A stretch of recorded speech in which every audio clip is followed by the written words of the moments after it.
बिस्मिल्लाहिर्रहमानिर्रहीम। मेरे प्यारे भाइयों और बहनों, कभी आपने अकेले में बैठकर ये सोचा है कि रमज़ान सिर्फ भूख और प्यास का नाम नहीं है। रमज़ान तो अपनी ज़िंदगी की टूटी हुई कड़ियों को जोड़ने का महीना है, अपने मुरझाए हुए दिल को फिर से अल्लाह की तरफ मोड़ने का महीना है। मगर सवाल ये है कि हम इस महीने का हक कैसे अदा करें?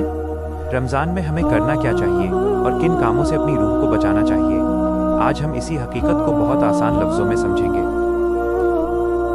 रमज़ान में करने वाले काम, अमल की राह। सबसे पहला काम, नियत की पाकीज़गी। रमज़ान की पहली रात से ही दिल में ये अज़्म इरादा कर लो कि ऐ अल्लाह, ये रमज़ान मेरी पुरानी ज़िंदगी का आखिरी सफ़ा होगा और मेरी नई और नेक ज़िंदगी का पहला दिन। मैं सिर्फ तेरे लिए रोज़ा रखूँगा और तेरे ही लिए सजदा करूँगा। दूसरा काम, नमाज पंजगाना की पाबंदी। मेरे भाइयों, याद रखना, जिस रोज़ेदार की नमाज नहीं, उसका रोज़ा सिर्फ एक प्यास है।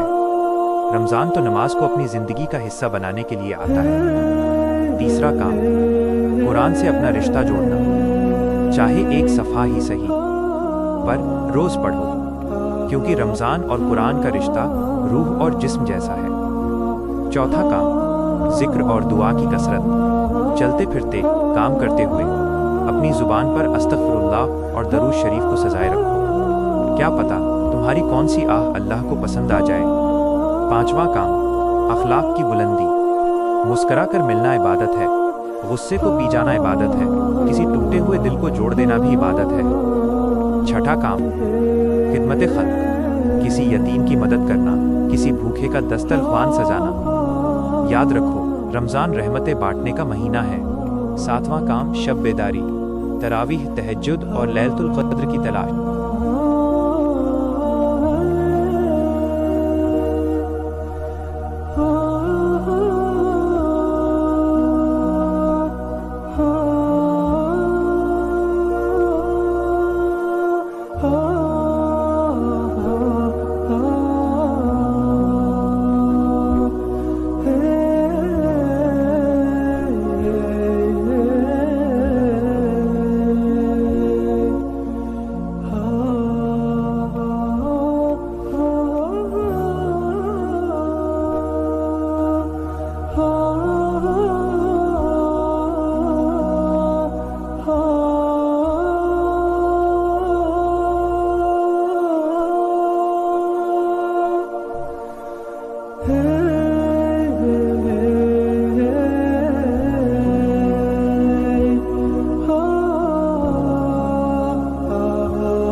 यही वो रातें हैं जिनमें मुक़द्दर लिखे जाते हैं।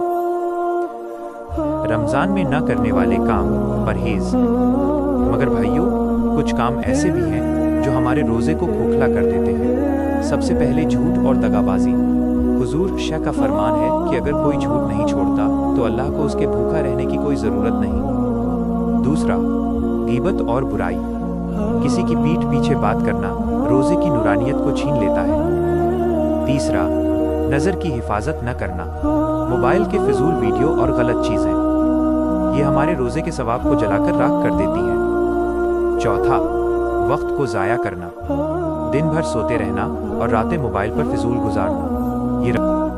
मेरे प्यारे भाइयों और बहनों, रमज़ान एक मुसाफिर है जो चुपचाप आता है और खामोशी से रुखसत हो जाता है। वो ये नहीं पूछता कि तुमने सहरी में क्या खाया या इफ्तार में क्या पिया।